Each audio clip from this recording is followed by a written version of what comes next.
ಸರ್ಕಾರಿ ನೌಕರ ಆದ್ರೂ ನನ್ನ ಸಂಬಳ ನಾನು ಎಲ್ಲಿಂದ ತೆಗಿಬೇಕು? ಸರ್ಕಾರ ಕೊಡಲ್ಲ ನನಗೆ.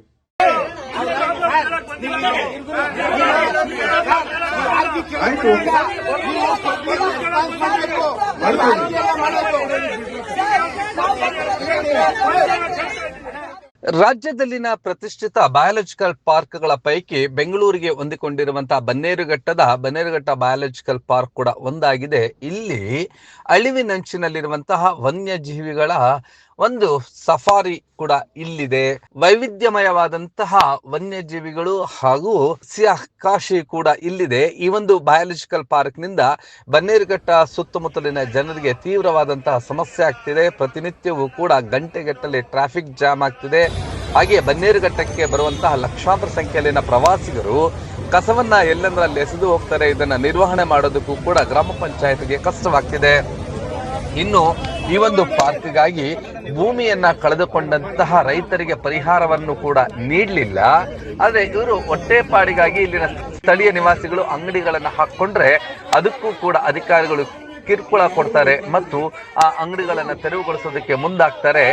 ಈ ಒಂದು ಬಯಾಲಜಿಕಲ್ ಪಾರ್ಕ್ ನಿಂದಾಗಿ ನಮಗೆ ಸಮಸ್ಯೆಗಳಾಗ್ತಿದೆ ಅಂತೇಳಿ ಬನ್ನೇರುಘಟ್ಟ ಗ್ರಾಮ ಪಂಚಾಯಿತಿ ಅಧ್ಯಕ್ಷರಾದಂತಹ BC ಮಂಜುನಾಥ್ ಹಾಗೆ ಗ್ರಾಮ ಪಂಚಾಯಿತಿ ಸದಸ್ಯರು, ಕಾಂಗ್ರೆಸ್ ಮುಖಂಡರಾದಂತಹ ವಿನೋದ್ ಇನ್ನಿತರರು ಈ ಒಂದು ನೂರಾರು ಸಂಖ್ಯೆಯಲ್ಲಿನ ಸಾರ್ವಜನಿಕರು ಬಯಾಲಜಿಕಲ್ ಪಾರ್ಕ್ ನ ಮುಂಭಾಗದ ಗೇಟ್ ಬಳಿಯ ಕುಳಿತು ಘೋಷಣೆಗಳನ್ನು ಹಾಕಿ ತಮ್ಮ ಆಕ್ರೋಶವನ್ನು ವ್ಯಕ್ತಪಡಿಸಿದ ಆ ಪ್ರತಿಭಟನೆಯ ಎಲ್ಲ ದೃಶ್ಯಗಳನ್ನ ನೋಡೋಣ ಬನ್ನಿ.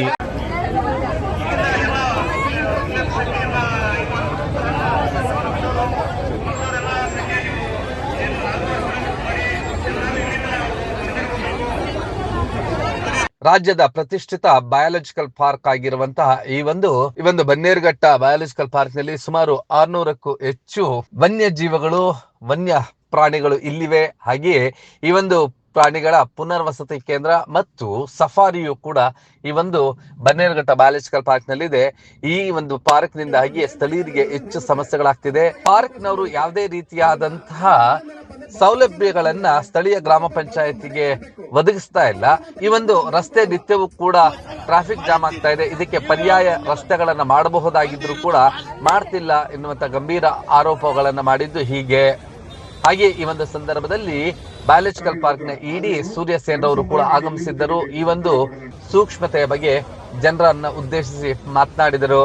ಹಾಗೆ ನಿಮ್ಮ ಬ್ಲೂಮ್ ಟಿವಿಯೊಂದಿಗೆ ಮಾತನಾಡಿದಂತಹ ಈ ಒಂದು ಪ್ರತಿಭಟನೆಯ ನೇತೃತ್ವವನ್ನು ವಹಿಸಿದ್ದಂತಹ BC ಮಂಜುನಾಥ್ ರವರು ಇವರಿಗೆ ಆಗ್ತಾ ಇರುವಂತಹ ಸಮಸ್ಯೆಗಳನ್ನು ವಿವರಿಸಿದ್ದು ಹೀಗೆ. ಮನವಿ ಕೊಡ್ತಾ ಇದ್ದೀರಿ. ಏನ್ ಬಗ್ಗೆ ಅಂದ್ರೆ ರಸ್ತೆ ದಿನನಿತ್ಯ ನಾವು ಓಡಾಡೋ ರಸ್ತೆ ಚಿಕ್ಕದಾಗಿದೆ. ಏನು ಈ ರೋಡಲ್ಲಿ ಝೂ ಇದೆ, ದೇವಸ್ಥಾನ ಇದೆ, ಸಾಯಿಬಾಬಾ ಶ್ಯಾಮ್ ಮಂದಿರ್ ಇದೆ. ಈ ಇದರಲ್ಲಿ ಸಾವಿರಾರು ಜನ ಬರ್ತಾರೆ. ಡೈಲಿ ಸಾವಿರಾರು ಜನ ಬಂದು ಇಲ್ಲಿ ಓಡಾಡೋ ರಸ್ತೆ ಚಿಕ್ಕದಾಗಿದೆ. ಈ ರಸ್ತೆಯಲ್ಲಿ 10 ಕಿಲೋಮೀಟ್ರು ಟ್ರಾಫಿಕ್ ಜಾಮ್ ಆಗುತ್ತೆ ದಿನನಿತ್ಯ. ನಮಗೆ ಹಳ್ಳಿಯಲ್ಲಿ ಯಾರಾದರೂ ಮೈಗೆ ಹುಷಾರಿಲ್ಲ, ಏನಾದರೂ ಹೆಚ್ಚು ಕಡಿಮೆ ಆದ್ರೂ ನಾವು ತಗೊಂಡೋಗ್ಬೇಕು ಅಂದರೆ ಟ್ರಾಫಿಕಲ್ಲಿ ಆಗ್ತಾನೆ ಇಲ್ಲ. ನಮ್ಮ ಕೈಯಲ್ಲಿ ಆಗ್ತಾನೆ ಇಲ್ಲ. ಒಂದು 2 ಅವರ್ ಕನಿಷ್ಠ 2 ಅವರ್ ಆದರೂ ನಾವು ಈ ಟ್ರಾಫಿಕ್ ಬನೇಟ ದಾಟಬೇಕು ಅಂದರೆ 2 ಅವರ್ ಮೇಲೆ ಆಗುತ್ತೆ ನಮಗೆ. ಆಂಬುಲೆನ್ಸ್ ಬಂದ್ರೂ ಜನ ಪಾರ್ಕ್ ಫುಲ್ ರಶ್ ಇರುತ್ತಲ್ಲ, ಅವರು ಯಾರು ಹೊರಗಡೆ ಬಂದಿರ್ತಾರೆ, ಟೂರಿಸ್ಟ್ ಬಂದಿರ್ತಾರೆ, ಯಾರೂ ಅವ್ರಿಗೆ ಇದು ಮಾಡಿಕೊಡಲ್ಲ. ಫುಲ್ಲು ನಮಗೆ ತುಂಬ ಪ್ರಾಬ್ಲಮ್ ಆಗ್ತಾ ಇದೆ. ನಿಮ್ಮ ಡಿಮ್ಯಾಂಡ್ ಏನು ಸರ್? ನಮ್ಮ ಡಿಮ್ಯಾಂಡ್ ಏನಂದರೆ ಇವಾಗ ರೋಡು ಇವರೇನು ಹೇಳ್ತಾ ಇದ್ದಾರೆ, ಪಕ್ಕದಲ್ಲಿ ಕಳೇಶ್ವರಿ ಹತ್ರ ರೋಡ್ ಮಾಡ್ತಾ ಇದ್ದೀವಿ ಅಂತ. ಆಲ್ರೆಡಿ ರೋಡ್ ಮಾಡಿದ್ದಾರೆ, ರೋಡ್ ಇದೆ, ಎಲ್ಲ ಇದೆ. ಬೆಡ್ದಿಂದೆ ಏನು ರೋಡ್ ಇದೆ, ಫಾರೆಸ್ಟ್ ಅವರು ಆಲ್ರೆಡಿ ಮಾಡಿಕ್ಕಿದ್ದಾರೆ ಅದನ್ನ ರೋಡ್ನ. ಆ ರೋಡಲ್ಲಿ ನಮಗೆ ವಯ ಅಂದರೆ ಕಗ್ಲಿಪುರದಿಂದ ಬಂದರೆ ಅದೇ ರೋಡು, ಸಿಟಿಯಿಂದ ಬಂದ್ರೂ ಅವ್ರಿಗೆ ಆ ರೋಡು ಕನೆಕ್ಟ್ 2-3 ರೋಡ್ ಕನೆಕ್ಟ್ ಆಗುತ್ತೆ. ಆ ರೋಡ್ ಮಾಡ್ಬೋದು. ಆದರೆ ತಿರ್ಗಾ ಇಲ್ಲೇ ಮಾಡಿದ್ರೆ ತಿರ್ಗಾ ಅದೇ ಪರಿಸ್ಥಿತಿ, ಅದೇ ಟ್ರಾಫಿಕ್ ಜಾಮ್ ಆಗುತ್ತೆ. ಪರಿಹಾರ ರೋಡ್ ಮಾಡ್ಕೋಬೇಕು. ಈ ಸೈಡ್ ಮಾಡಿದ್ರೆ ಪರಿಹಾರ ರೋಡ್ ಆಗಲ್ಲ ನಮಗೆ. ಏನು ಹಿಂದ್ಗಡೆ ರೋಡ್ ಇದೆ, ಅವ್ರು ಮಾಡಿದ್ದಾರೆ, ಫಾರೆಸ್ಟ್ ಅವರೇ ಮಾಡ್ಕೊಂಡಿದ್ದಾರೆ. ಆ ರೋಡಲ್ಲಿ ನಮ್ಮ ಕಗ್ಲಿಪುರದಿಂದ ಬರುತ್ತೆ, ಸಿಟಿಯಿಂದ 10 ಕಡೆಯಿಂದ ಒಂದೇ ರೋಡ್ ಇದೆ, ಅದ್ರಲ್ಲಿ ಮಾಡ್ಕೊಂಬೋದು ಅವರು. ಹಾಗೆ ಈ ಒಂದು ಸಂದರ್ಭದಲ್ಲಿಯೇ ಈ ಒಂದು ಮನವಿಗಳನ್ನು ಸ್ವೀಕರಿಸಿದಂತಹ ಬಯಾಲಜಿಕಲ್ ಪಾರ್ಕ್ ನ ಇಡಿ ಸೂರ್ಯಸೇನ್ ರವರು ನಿಮ್ಮ ಬ್ಲೂಮ್ ಟಿವಿಯೊಂದಿಗೆ ಮಾತನಾಡ್ತಾ ಈ ಒಂದು ಸಮಸ್ಯೆಗಳಿಗೆ ಪರಿಹಾರವನ್ನು ಕಂಡುಕೊಳ್ಳುವಂತ ನಿಟ್ಟಿನಲ್ಲಿ ನಾನು ಗ್ರಾಮ ಪಂಚಾಯಿತಿಯ ಒಂದಿಗೆ ಮಾತನಾಡ್ತೇನೆ ಎನ್ನುವಂತ ಭರವಸೆ ನೀಡಿದ್ದು ಹೀಗೆ. ಗ್ರಾಮ ಪಂಚಾಯತಿ ಅವರು ಮತ್ತೆ ಇಲ್ಲಿ ಇರುವ ಸ್ಥಳೀಯ ಜನ ಬಂದಿದ್ದಾರೆ. ಅವರು ಅವರದ್ದು ಮನವಿಯನ್ನು ಕೊಟ್ಟಿದ್ದಾರೆ. ಮೊದಲನೇದಾಗಿ ಅವರದ್ದು ಸಮಸ್ಯೆ ಏನು ಅಂದ್ರೆ ಟ್ರಾಫಿಕ್. ಈಗ ಏನು ನಮ್ಮದು ರೋಡ್ ಇದೆ ಅದನ್ನು ಬದಲಿ ರಸ್ತೆ ಮಾಡಿಕೊಡಿ ಅಂತ ವಿನಂತಿ ಮಾಡಿದ್ದಾರೆ. ಆ ಬದಲಿ ರಸ್ತೆ ಮಾಡೋದನ್ನು ಆಲ್ರೆಡಿ ನಾವು ಶುರು ಮಾಡಿದ್ವಿ. ಸುಮಾರು 2020ರಿಂದ ಸರ್ವೆ ಮಾಡಿ ಈಗಾಗಲೇ ಒಂದು 5 ಎಕರ್ನ ವಿಂಗಡಿಸಿ ಅದನ್ನು ನಾವು ಖರೀದಿ ಮಾಡಿ ಬದಲಿ ರಸ್ತೆ ಮಾಡಬೇಕು ಅಂತೇಳಿ ಈಗಾಗಲೇ ಜಿಲ್ಲಾಧಿಕಾರಿಗಳಿಗೂ ಕೂಡ ನಾವು ಪತ್ರ ಬರೆದಿದ್ದೀವಿ. ಇದ್ರ ಬಗ್ಗೆ PWD ಮಿನಿಸ್ಟರ್ ಅವ್ರ ಜೊತೆಗೂ ಮತ್ತು ಸೆಕ್ರೆಟರಿ ಅವ್ರ ಜೊತೆಗೂ ಕೂಡ ನಾನೇ ಖುದ್ದಾಗಿ ಮಾತಾಡಿದ್ದೀನಿ. ಸೊ ಈ ಒಂದು ಕೆಲಸ ಸೈಡ್ ಬೈ ಸೈಡ್ ನಡೀತಾನೇ ಇದೆ. ಆದರೆ ಇವಾಗ ಸಮಸ್ಯೆಗಳನ್ನ ಬಗೆಹರಿಸೋಕ್ಕೆ ನಾವು ಈಗಾಗಲೇ ಲಾಸ್ಟ್ 1 ಇಯರಿಂದ ನಾವು ನಮ್ಮ ಒನ್ ವೇಯನ್ನು ಶುರು ಮಾಡಿದ್ದೀವಿ. ಈಗಾಗಲೇ ಅದು ನಡೀತಾ ಇದೆ. ಸೊ ಇದರಿಂದ ಸ್ವಲ್ಪ ಸಮಸ್ಯೆ ಬಗೆಹರಿಸಿದ್ದೀವಿ. ಈಗಾಗಲೇ ಸುಮಾರು ಜನರಿಗೆ ಗೊತ್ತಿದೆ ಅದು. ಸೊ ಆದರೆ ಅದು ಪೂರ್ಣ ಒಂದು ಸಮಸ್ಯೆ ಬಗೆಹರಿಸುವ ಒಂದು ಕಾರ್ಯ ಇಲ್ಲ ಅಂತ ಹೇಳಿ ಇವಾಗ ಅದನ್ನು ನಾವು ಫಾಸ್ಟ್ ಟ್ರ್ಯಾಕ್ ಮಾಡೋದು ಒಂದು ವಿಚಾರನ ನೋಡಬೇಕು.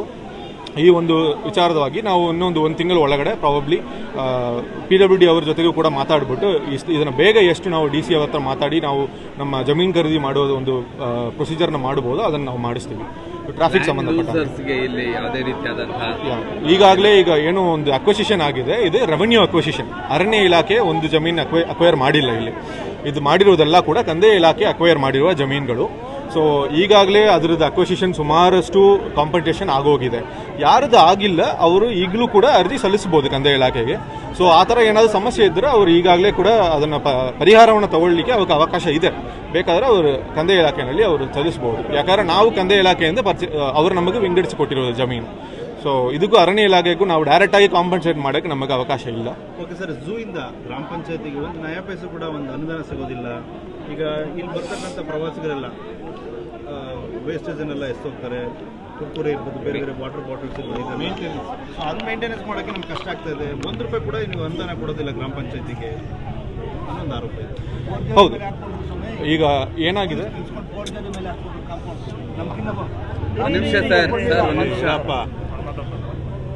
ಈಗ ಟೂರಿಸ್ಟ್ ಏನಿದೆ ಲೆಕ್ಕ ನಮಗೆ ಜಾಸ್ತಿ ಆಗ್ತಾನೆ ಬರ್ತಾ ಇದೆ, ನಿಮ್ಮೆಲ್ಲರಿಗೂ ಗೊತ್ತಿದೆ.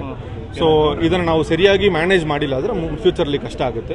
ಸೊ ಈಗಾಗಲೇ ಏನಾಗಿದೆ, ನಮ್ಮ ಬನ್ನರಘಟ್ಟ ವ್ಯಾಪ್ತಿ ಒಳಗಡೆ ಏನು ನಮ್ಮದು ಕಸ ಇದೆ, ಕಸ ವಿಲೇವಾರಿ ಇದೆ, ಅದನ್ನು ನಾವು ಫಸ್ಟ್ ಸರಿ ಮಾಡಿದ್ವಿ. ಈಗಾಗಲೇ ನೀವು ಕೂಡ ನೋಡ್ಬೋದು ಕ್ಲೆನ್ಲಿನೆಸ್ ಹೆಂಗೆ ಮೇಂಟೈನ್ ಮಾಡ್ತಾ ಇದ್ದೀವಿ. STP ಬಗ್ಗೆ ಹೇಳಿದ್ದಾರೆ, ಒಳಚರಂಡಿ ಬಗ್ಗೆ ಹೇಳಿದ್ದಾರೆ. ಇದೆಲ್ಲ ಕೂಡ ನಾವು ಸರಿ ಮಾಡಿದ್ದೀವಿ. ಯಾರು ಬೇಕಾದ್ರೆ ಬಂದು ಇದನ್ನು ಇನ್ಸ್ಪೆಕ್ಟ್ ಮಾಡ್ಬೋದು ಒಳಗಡೆ.